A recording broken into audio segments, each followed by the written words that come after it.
Bonjour à toutes et à tous et bienvenue dans ce nouveau tutoriel Illustrator dédié aujourd'hui à un outil qui remplace de plus en plus le Pathfinder, qui est un peu l'outil emblématique de Illustrator mais que les gens ont tendance à surutiliser, en passant aujourd'hui par un outil qui s'appelle le concepteur de forme. Le concepteur de forme, c'est un outil qui permet de supprimer des éléments d'une sélection, de venir les fusionner, de changer des couleurs et bien d'autres choses encore. La vidéo que vous avez aujourd'hui sous les yeux est tirée de mon tutoriel sur le concepteur de forme, une formation payante disponible sur tuto.com, donc je vous offre ici un extrait avec un des cas pratiques du tutoriel. Vous allez apprendre à y réaliser une forme vectorielle, un pictogramme de hot dog. Ce tutoriel est pensé pour les tout niveaux, j'espère qu'il vous plaira. Sachez que si vous avez des questions, vous pouvez me les poser dans la section commentaires. Je réponds en général en moins de 2 heures, donc profitez-en. Et si jamais vous trouvez que je parle un petit peu trop vite au cours de la formation, il est possible de réduire le débit et donc mon timing de parole dans les options de votre vidéo. Voilà pour la petite introduction. On va maintenant pouvoir passer à la vidéo à proprement parler.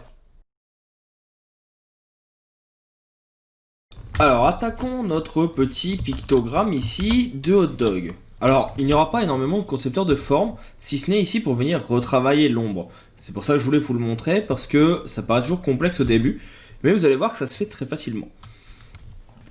On va commencer ici par venir prendre un outil rectangle arrondi, et on va venir tout simplement tracer, comme vous le voyez ici, un rectangle sur le bas. En termes de couleur, je vais tricher un peu, là je vais reprendre l'exemple, parce que je n'ai pas envie de chercher pendant des heures, mais on sait qu'il est là.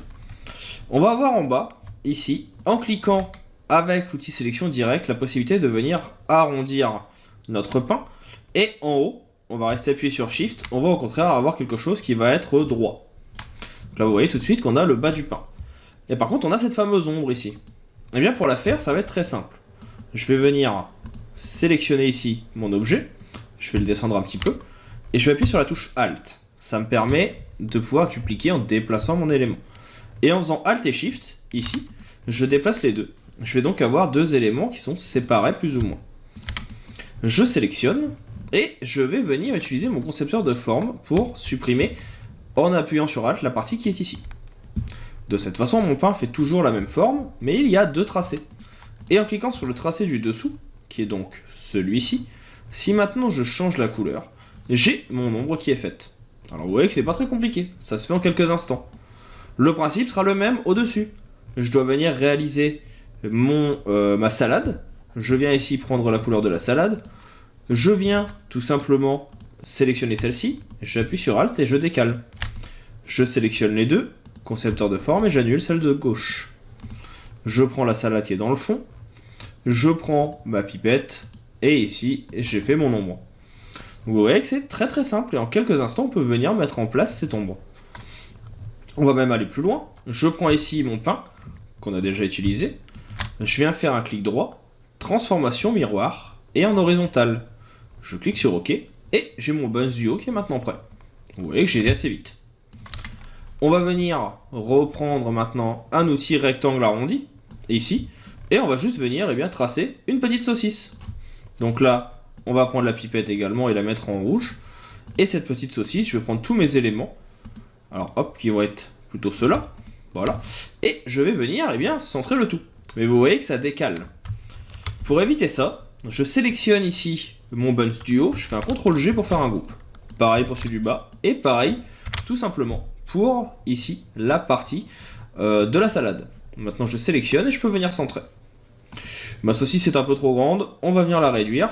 Et surtout, avec l'outil de sélection directe, je vais venir l'arrondir. Pour avoir une saucisse qui soit un petit peu plus intéressante. On redescend. Et là, même principe. Je crée une duplication. On va venir à peu près jusqu'ici. Je sélectionne les deux. Je prends mon concepteur de forme et je supprime ce qu'il y a en trop. Et sur la partie qui est la plus à droite, on reprend ici pour venir créer du relief. Et vous voyez qu'en quelques instants, on peut venir recréer notre élément. C'est vraiment très très simple. Alors maintenant, on a ce petit trait qui est là aussi, qui peut être intéressant. Pour ça, il y a une technique extrêmement simple. Alors d'abord, je vais déjà revenir ici, sélectionner mes deux éléments et faire un CTRL G pour les grouper. Je vais les agrandir un petit peu. Je vais remonter un peu mon Buns. On est un peu mieux. Et donc l'idée, c'est que je dois venir faire mon trait de moutarde ici. Je vais venir tracer une ligne. Dans le menu contour ou dans le menu propriété, au choix. Donc on va venir ici augmenter la taille de notre contour. On va se mettre par exemple à 10. Je clique sur contour. Je vais tout de suite venir prendre la bonne couleur. Donc voilà, donc on a dit 10. Et l'idée c'est donc d'avoir quelque chose qui fasse cet effet un petit peu arrondi, que je n'ai pas à l'heure actuelle sur mon tracé. Pour ce faire c'est très simple. Là je vais réduire la taille du tracé, on va venir le mettre sur notre petite saucisse. On va faire effet, distorsion et transformation et vous avez ici zigzag.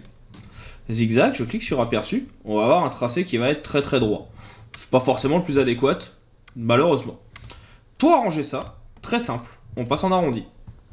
Et ici, vous pouvez choisir le nombre de lignes, vous pouvez choisir la taille de votre élément, et bien sûr, vous pouvez valider. Et vous avez ici, de cette façon, votre trait qui est devenu maintenant une vague. Par contre, si je zoome, je le vois tout de suite ici, je n'ai pas les bouts arrondis. C'est un petit peu dommage. On resélectionne le tracé. Et en ouvrant le menu contour ici, n'oubliez pas de venir cocher arrondi. Là, je me rends compte que mon pain, il est peut-être un poil trop grand. Alors, je vais juste venir ici sélectionner, remonter un petit peu. On va faire pareil sur celui d'au-dessus. Parce que j'aimerais bien avoir quelque chose qui soit un petit peu plus sympa. Et si jamais vous vous rendez compte que maintenant, votre tracé n'est pas assez arrondi, vous pouvez venir normalement le modifier à tout moment. Alors, comme on a déjà fait des modifications de fusion, ça ne fonctionnera plus qu'en bas. Sachez-le. Mais vous savez que l'effet vous permet de venir le refaire très rapidement. Là, je trouve que ma saucisse est un peu trop grande. Je vais appuyer sur Alt et je vais venir la réduire en largeur. Je vais en profiter pour faire la même chose avec, bien sûr, mon effet de moutarde, de façon à venir modifier le tout. Je vais le faire dépasser un petit peu, mais j'ai ma moutarde. Il va juste me manquer les petits traits qui sont ici. Relativement simple aussi pour eux. On vient tracer un petit trait. En termes de couleur, on va reprendre ce qui est ici. Je le mets en contour. J'augmente la taille de quelques pixels. Et je n'oublie pas en venant ici dans contour de mettre en arrondi. Donc là l'idée, maintenant, très très simple, c'est de placer mon élément où je veux qu'il soit. Donc par exemple ici. Je le mets à 10. 10 c'est un peu gros. Je le sélectionne. Je l'agrandis. J'appuie sur la touche Alt. Et je le décale. Je reste appuyé sur la touche Alt, mais également sur la touche Shift, qui permet de dupliquer, mais de rester sur la même ligne droite. Je viens en mettre un ici. Et maintenant, en faisant CTRL D, tout simplement, ça va dupliquer, vous voyez, mon effet. Et de cette façon, j'ai maintenant terminé, mon petit hot dog. Alors, bien sûr, là, j'ai fait le pain légèrement trop gros par rapport à la saucisse. On va venir l'adapter. On va essayer de venir la ragrandir légèrement. On va remonter un petit peu le tout. Voilà. Et il aurait fallu l'arrondir un petit peu plus, ce que je n'ai pas fait. J'ai voulu faire ça un petit peu trop bien, malheureusement, ou au contraire un petit peu trop détaillé.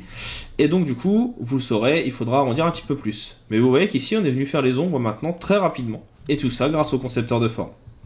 On va maintenant pouvoir passer au dernier exercice, l'exercice suivant, et nous en aurons terminé sur ce petit tutoriel pour bien comprendre le concepteur de forme.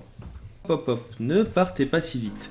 Vous avez aimé la vidéo, l'astuce que vous avez vue vous a plu et vous a permis de vous améliorer dans le logiciel que vous suivez, Photoshop, Illustrator, InDesign, Affinity Photo ou que sais-je encore. Vous souhaitez aller un petit peu plus loin dans la découverte de ces outils et comprendre au mieux leur fonctionnement, voire même vous personnaliser dans certains domaines, l'auto-entreprise, comment développer votre auto-entreprise par exemple avec Photoshop, comment vous améliorer si vous êtes développeur, comment l'utiliser la suite Adobe si vous êtes illustrateur, ou que sais-je encore. Sachez que je propose également des vidéos sur tuto.com que vous pouvez retrouver avec le lien présent dans la description. Vous y retrouverez l'intégralité des vidéos gratuites du site, de la chaîne YouTube, mais également l'intégralité de mon catalogue de formations payantes. Il arrive régulièrement que je propose sur la chaîne YouTube, mais aussi sur les réseaux sociaux, des codes promo pour les avoir à moins cher, donc n'hésitez pas à les suivre pour pouvoir rester à l'affût des dernières nouvelles. Je vous invite également, bien sûr, à laisser un commentaire, un petit like, à partager la vidéo autour de vous afin que la chaîne puisse grandir. N'hésitez pas à me dire ce que vous en avez pensé. C'est toujours avec plaisir que je lis les commentaires et que je réponds, même en cas de besoin. Je vous dis maintenant à bientôt pour d'autres tutoriels, pour d'autres ressources, pour d'autres outils liés au monde du graphisme ou du marketing. Je vous souhaite une bonne continuation et je vous dis à bientôt.